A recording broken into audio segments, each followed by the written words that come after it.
सावरकरांची प्रतिमा काढण्याच्या कृतीचा निषेध असं फडणवीसांनी म्हटलंय। सावरकरांचा अपमान करणाऱ्या कर्नाटक सरकारचा निषेध करतो असं एकनाथ शिंदे म्हणाले। कर्नाटकमधील मराठी भाषिकांच्या पाठीमागे महाराष्ट्रीय जनता आहे असं शिंदेंनी म्हटलंय।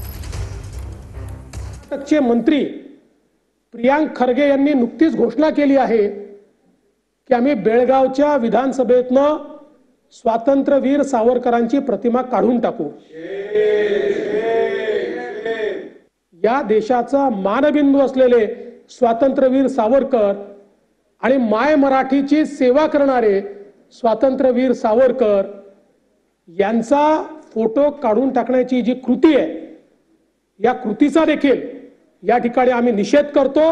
त्यांच्या सभागृहामध्ये स्वातंत्र्यवीर सावरकरांची प्रतिमा जी आहे ही काढण्याच्या बद्दल प्रयत्न सुरू आहे। त्या बाबतीत देखील त्यांचा निषेध करावा तेवढा थोडा आहे आणि आपल्या सभापती नीलमताई गोरे यांनी देखील स्वतः सांगितलंय की तिकडच्या सभापतींना कळवून या ठिकाणी ती स्वातंत्र्यवीर सावरकरांची प्रतिमा काढू नये अशा प्रकारचा आवाहन देखील त्यांनी केलं आहे आणि सरकार देखील या भूमिकेशी सहमत आहे आणि म्हणून स्वातंत्र्यवीर सावरकरांचा अपमान करणारे देखील कर्नाटक सरकारचा मी या ठिकाणी धिक्कार करतो, निषेध